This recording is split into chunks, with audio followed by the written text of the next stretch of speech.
Oke, bismillahirrahmanirrahim. Assalamualaikum warahmatullahi wabarakatuh. Selamat siang teman-teman. Perkenalkan, nama saya Risma Drapsari. Saya di sini adalah dosen pengampu dari mata kuliah Financial Technology full online untuk kelas full online di tahun ajaran ganjil 2024. Nah, di sini untuk PPT-nya sudah terlihat ya di layar ya. Oke. Di sini ada kontrak perkuliahan terlebih dahulu ya. Sebelum memasuki mata kuliah, kita kontrak perkuliahan terlebih dahulu ya teman-teman ya. Untuk jumlah tatap muka kurang lebihnya adalah 16 kali pertemuan, di mana pokok pembahasan materi dapat dilihat pada link YouTube yang dibagikan pada setiap pertemuan. Yang ketiga adalah materi kuliah dan tugas-tugas itu berada di Classroom Syakat ya, atau link yang dibagikan, dan pastikan sudah bergabung di ruang Classroom ataupun di YouTube, mohon maaf, yang ada di WhatsApp grupnya. Jadi Bu Risma sudah sematkan untuk link WhatsApp-nya. Nah, yang keempat adalah pertemuan ke-8 adalah UTS, sedangkan untuk pertemuan ke-16 adalah ujian akhir semester. Lalu ujian dilaksanakan nanti akan melalui Syakat ya teman-teman ya. Baik UTS, UAS ataupun tugas itu selalu Bu Risma kirim melalui Syakat. Nah, komunikasi dan info nanti akan dilakukan via grup WhatsApp. Dan sekali lagi Bu Risma, pastikan teman-teman sudah bergabung di dalam kontak handphone yang sudah saya share melalui link ya. Nilai keluar itu adalah akumulasi dari nilai absen, tugas, UTS, tugas UAS dan UAS. Dan di sini teman-teman, apabila teman-teman nilainya D, itu teman-teman wajib memperbaiki ya. Kalau nilainya E, otomatis teman-teman akan mengulang mata kuliah. Oke, kita lanjut. Nah, untuk mata kuliah yang Bu Risma ampu itu adalah Financial Technology ya. Nah, ini adalah capaian dari pembelajaran. Satunya adalah menguasai pengetahuan, mendefinisikan fintech secara komprehensif, lalu mengidentifikasi berbagai jenis fintech serta contoh-contohnya. Lalu di sini menjelaskan sejarah dari perkembangan financial teknologi baik secara global dan maupun yang ada di Indonesia. Dan C2-nya adalah memahami konsep, menjelaskan prinsip-prinsip dasar yang mendasari teknologi finansial dan menganalisis dampaknya apa saja sih fintech itu nanti bagi industri keuangan secara keseluruhan. Yang ketiga adalah menerapkan, menganalisis kasus-kasus bisnis fintech yang sukses dan gagal. Jadi nanti kita akan belajar bersama-sama ya teman-teman dalam menganalisis kasus-kasus fintech, baik itu kasus yang sukses maupun yang gagal, dan mengevaluasi potensi penerapan financial teknologi dalam berbagai sektor industri, membandingkan berbagai model bisnis vintage yang ada, serta merancang solusi vintage sederhana untuk permasalahan keuangan tertentu. Baik, Bu Risma mulai ya untuk perkuliahannya. Materi yang akan diajarkan pada pertemuan pertama setelah tadi kita mengenal kontrak kuliah, yakni dasar-dasar financial teknologi, memahami konsep dan implikasinya ya. Ini ya, dalam presentasi ini kita akan belajar membahas dasar-dasar dari financial teknologi itu seperti apa. Lalu kita akan mengupas berbagai konsep dan implikasi yang muncul dari perkembangan teknologi keuangan yang ada di dunia.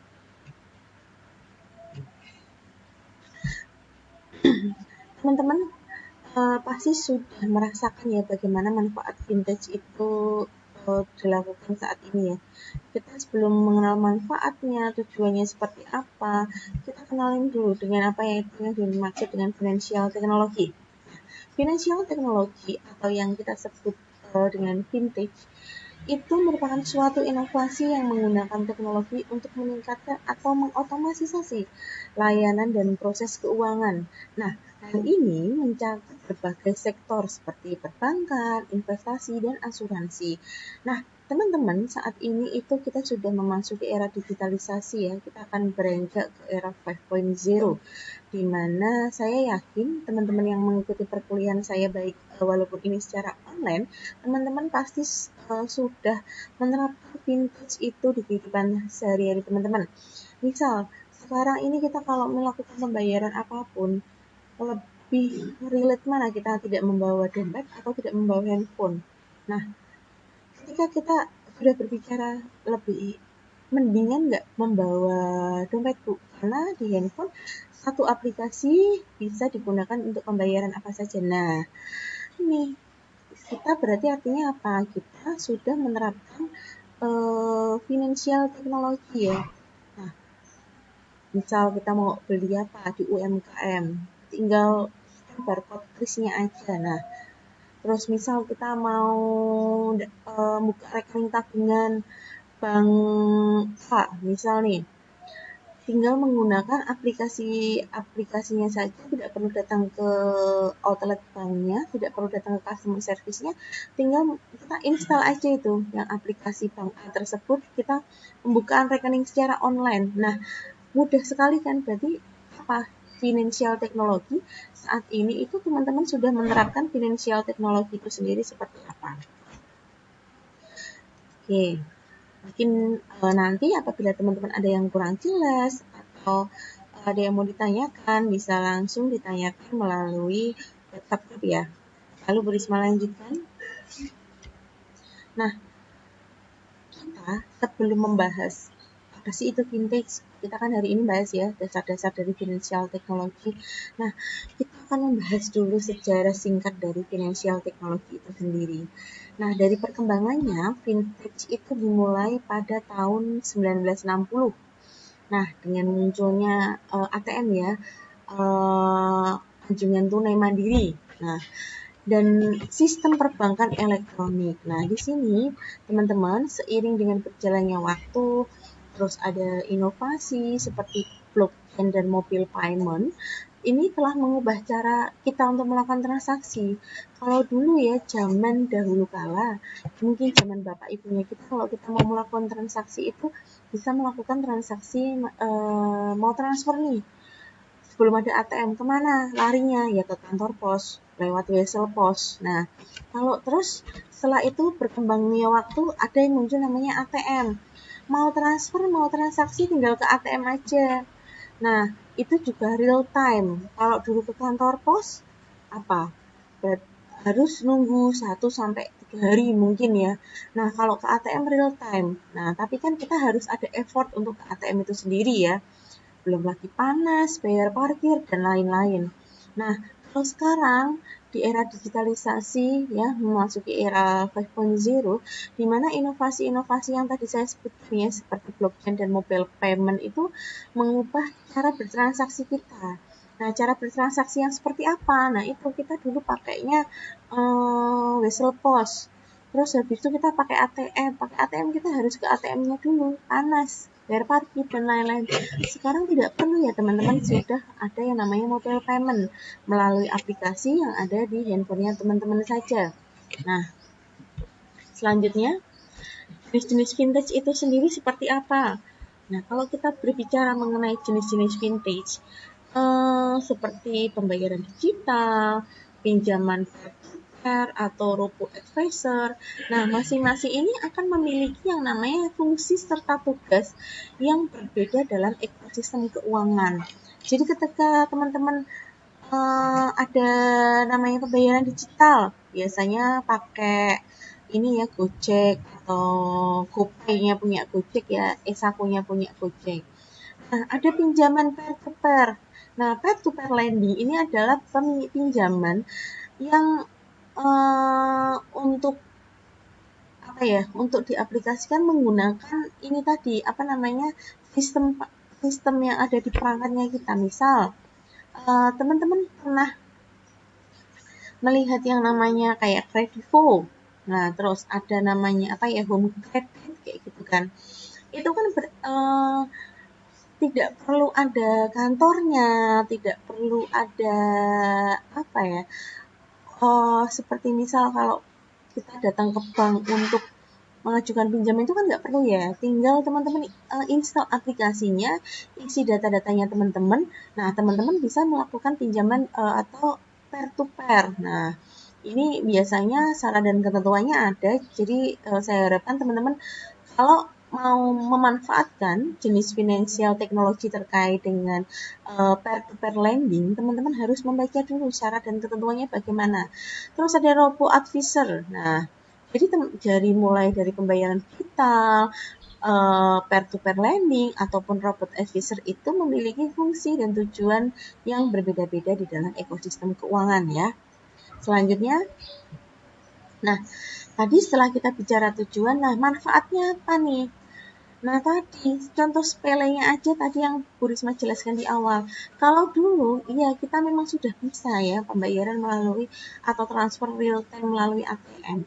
Tapi apa? Tapi kita kan harus membutuhkan effort, niatnya kita untuk pergi buka panas, bayar parkir, terus mungkin ATM-nya agak terlalu letaknya agak jauh. Nah, kalau sekarang dengan adanya financial technology ini menawarkan banyak manfaat ya teman-teman ya, termasuk tadi efisiensi, biayanya rendah, aksesibilitasnya. Lalu ini membantu individu dan bisnis untuk mengelola keuangan mereka untuk lebih baik dan lebih cepat ya. Satu, ketika teman-teman menggunakan financial technology, teman-teman mau transfer ke beda bank. Sekarang itu banyak sekali yang namanya promo-promo dari bank-bank bahwa menggratiskan yang namanya BI Fast, di mana teman-teman bisa memanfaatkan itu. Jadi teman-teman transfer ke bank lain itu sudah gratis biayanya. Teman-teman kalau ke ATM kena 6.500, tapi lewat vintage, lewat aplikasi yang teman-teman punya, itu bisa gratis biayanya atau malah lebih kurang dari 6.500. Itu kan efisiensi biaya yang rendah, efisien. Teman-teman tidak perlu nih datang jauh-jauh dari rumah ke ATM teman-teman, aksesibilitasnya mungkin letaknya agak jauh atau apa. Ketika teman-teman ada financial technology, berarti teman-teman bisa ini memanfaatkan dari segi efisiensinya, biaya rendahnya, dan aksesibilitasnya. Oke, nanti apabila dari penjelasan Bu Risma ada yang kurang jelas, nanti bisa kita bahas bersama-sama melalui grup WhatsApp. Dan Bu Risma garis bawahi untuk nilai keaktifan juga akan Bu Risma catat melalui WhatsApp grup ya. Jadi nanti Bu Risma biasanya setiap setelah habis UAS 1 UTS itu akan merekap teman siapa saja teman-teman yang aktif di dalam permaterinya, seperti itu. Oke, lanjut ya. Kalau tadi sudah ada tujuan, ada manfaatnya, terus apa sih? Biasanya kan pertanyaan seperti itu kan. Pertanyaan tantangan di dalam pengelolaan financial technology itu seperti apa? Nah, meskipun memiliki banyak manfaat, financial technology ini banyak menghadapi tantangan seperti regulasinya, keamanannya, lalu persaingan dari industri-industri fintech ya yang sekarang semakin ketat ya teman-teman. Lalu memahami tantangan ini juga penting dalam keberhasilan dan inovasi. Nah, kalau kita bicara mengenai regulasi ya, nanti kita akan membahas regulasi financial technology yang ada di Indonesia di bab selanjutnya. Nah, Vintage ini kan diatur oleh OJK dan Bank Indonesia ya. Lalu keamanan datanya, gimana Bu kalau kita sudah menggunakan vintage, sudah mengunggah data-data kita, keamanan kita bagaimana? Nah, untuk regulasi keamanan data itu sudah diatur dengan antara Bank Indonesia, OJK dengan bank penyelenggara. Nah, seperti itu ya. Atau provider dari financial technology itu sendiri apa? Itu sudah diatur. Lalu memahami tantangan. Nah, kalau misal dari inovasinya, dari vintage-nya itu tidak melakukan inovasi, tapi produk serupa pesaingnya melakukan inovasi, itu pasti akan lebih sulit untuk keberhasilan dari financial technology itu sendiri. Jadi artinya apa? Dari financial technology sendiri dari providernya itu juga harus ada yang namanya inovasi dalam produknya tadi, vintage-nya tadi. Lanjut. Nah, ini saya akan singgung sedikit mengenai regulasi dan kebijakannya ya. Nah, untuk regulasi itu sangat penting di dalam financial teknologi. Untuk apa sih regulasi itu dibuat ya, teman-teman? Kalau kita berbicara untuk regulasi dibuat, regulasi itu dibuat untuk menjaga stabilitas dari keuangan itu sendiri. Nah, kebijakan yang tepat itu untuk mendukung inovasi sembari mengurangi risiko sistematik. Jadi adanya regulasi-regulasi baik itu dari OJK, baik itu dari Bank Indonesia yang memayungi itu sendiri maupun dari pihak internal dari pemilik vendor dari vintage itu sendiri ya, itu sudah digunakan untuk benar-benar mengurangi resiko sistematik. Apakah ada kebocoran data, terus apakah ini ya adanya dengan vintage ini dapat mempengaruhi dari kepuasan pelanggannya, konsumennya seperti apa. Nah ini, jadi banyak sekali regulasi-regulasi yang akan nantinya itu diatur sesuai dengan naungan Bank Indonesia maupun dengan pengawasan otoritas jasa keuangan. Ini adanya selanjutnya adalah inovasi dalam pembayaran. Nah, sistem pembayaran saat ini telah berubah secara dramatis nih. Saya bilang berubah secara dramatis. Kenapa? Berkat vintage ini tuh perubahannya tuh sangat-sangat signifikan. Bahkan dulu kalau kita misal beli cilok yang ada di pinggir jalan, kita harus membayarnya dengan uang ya, uang receh atau uang kecil gitu kan. Tapi sekarang nggak perlu. Teman-teman pakai handphone, pakai aplikasi financial technology, itu sudah bisa. Nah, ini seperti ada e-wallet, barcode, QR code, atau cryptocurrency. Nah, memungkinkan transaksinya juga lebih cepat, lebih aman. Dan buat penjual itu ya saya rasa mungkin dia lebih senang ya, karena dia nggak perlu ngasih kembalian nih. Nah, itu kan lebih enak juga, transaksinya juga lebih cepat, tinggal scan barcode, oke. Sampai dengan penjual cilok yang tadi saya bilang, sampai dengan perusahaan-perusahaan besar, itu menggunakan financial technology untuk melakukan pembayarannya. Misal mau melakukan pembayaran untuk pembelian apa nih, kita mau melakukan pembayaran untuk pembelian ini mungkin ya, booking apa gitu kan, itu juga bisa pakainya, mereka cuma ngasih kita ini apa namanya, ngasih kita barcode atau QR code. Nah, apa mudahnya kan dalam inovasi dalam melakukan pembayaran. Makanya saya bilang tadi di awal sangat dramatis sekali berkat adanya vintage, dari yang semuanya itu manual sampai sekarang itu sudah bisa pakai e-wallet, QR code, cryptocurrency. Nah, teman-teman, kalau teman-teman experience nih di Alfamart nih, teman-teman punya saldo GoPay. Nah, bayarnya pakai apa nih? Misal kasir Alfamartnya tanya nih ya, oh saya mau bayar pakai GoPay saja. Kita kan tinggal kasih barcode kita sama kasirnya Alfamart. Nah, pakai QR code-nya itu langsung di-scan. Berarti kan kita tidak perlu ya mengeluarkan yang namanya uang tunai ya, teman-teman. Dan itu juga akan lebih mempercepat dari transaksinya. Selanjutnya,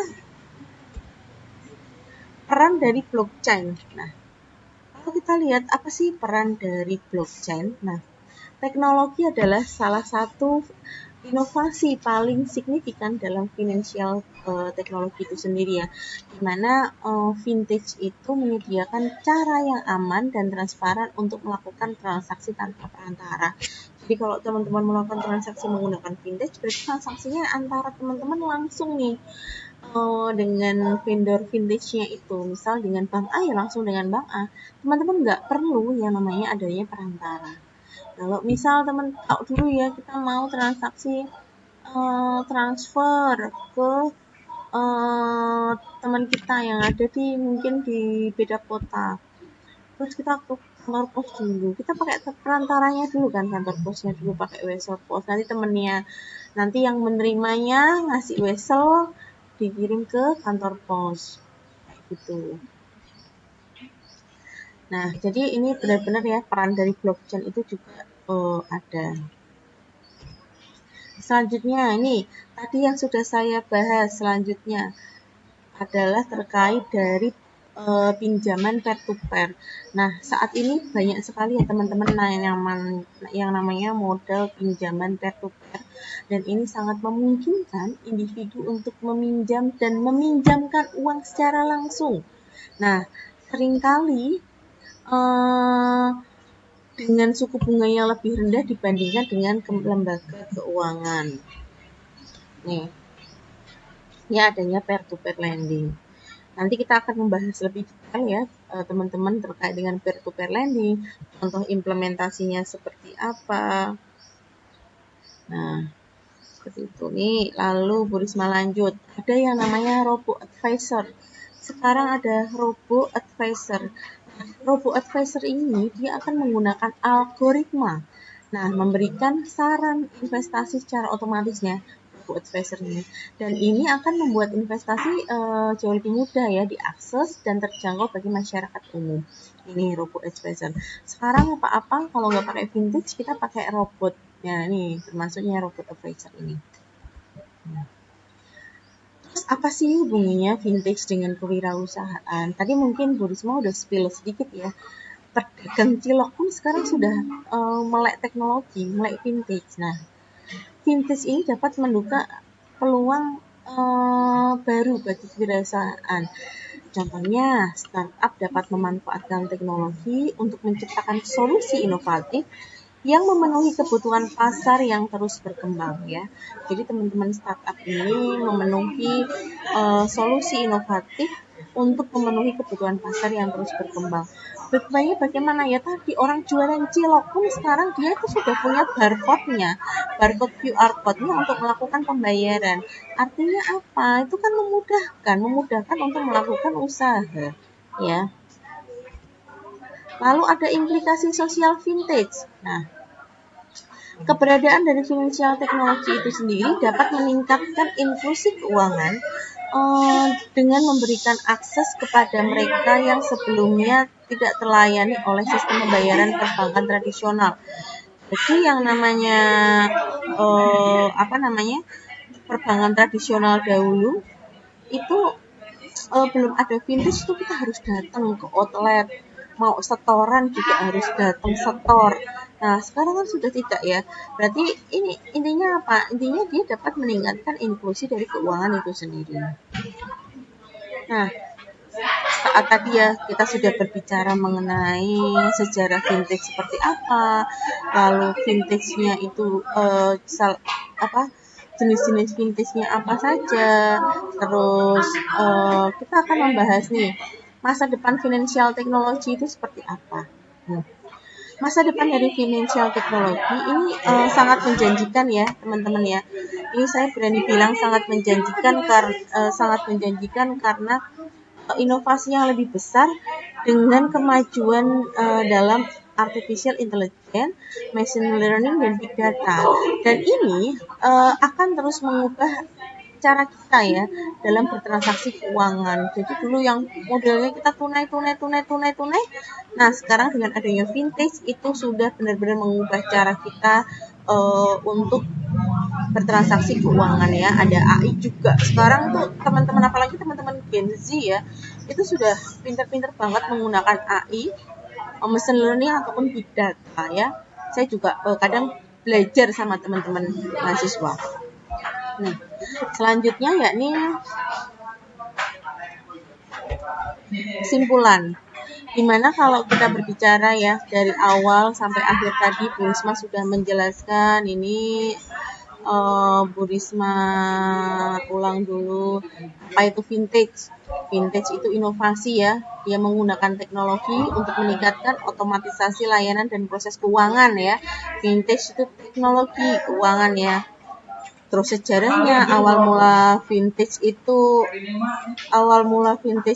pertama dengan munculnya mesin ATM dulu ya. Terus ada blockchain, lalu mobile payment. Nah, lalu jenis-jenis vintage tadi ada pembayaran digital, pinjaman peer to peer terus ada robo advisor. Nah, itu juga akan memiliki fungsi dan tujuan sendiri. Nah, tadi Bu Risma juga sudah jelaskan regulasi-regulasinya vintage ya. Nah, ini regulasi serta kebijakannya financial technology itu diatur oleh Bank Indonesia dan diawasi oleh otoritas jasa keuangan. Jadi teman-teman kalau mau menggunakan financial technology, lihat apakah dari pengguna teman-teman ini dari sudah diawasi oleh OJK maupun dari Indonesia. Itu penting sekali ya terkait dengan kebijakan-kebijakan tersebut. Nah, ini terakhir Bu Risma mau kesimpulan. Dan secara keseluruhan ya teman-teman, financial technology ini saat ini sangat menawarkan banyak sekali peluang dan tantangan, serta memahami konsep dan implikasinya yang sangat penting bagi individu dan bisnis untuk tetap relevan di dunia keuangan yang terus berubah. Adanya vintage tadi berarti dia akan memberikan ya inovasi-inovasi baru di dalam bidang keuangan. Nah, untuk pertemuan selanjutnya nanti kita akan membahas financial technology lebih mendalam terkait dengan regulasi, bagaimana peer-to-peer lending-nya, setelah itu bagaimana robo advisor-nya, atau artificial intelligence-nya sendiri untuk vintage bagaimana. Nah, itu akan kita bahas di pertemuan berikutnya. Baik, untuk pertemuan pertama silakan teman-teman absen nanti di siakat yang sudah tersedia. Nanti apabila teman-teman ada yang kurang paham mengenai penjelasan dari Bu Risma, silahkan teman-teman chat yang ada di grup ya, ataupun bisa chat pada saat absen di siakat, ada Bu mau tanya ini. Nah, nanti kita bisa melakukan diskusi bersama-sama. Baik teman-teman, saya akhiri untuk perkuliahan kita full online financial technology pada pertemuan pertama. Apabila ada kekurangan, Bu Risma mohon maaf. Saya akhiri, akhirul kalam. Wassalamualaikum warahmatullahi wabarakatuh. Terima kasih semuanya.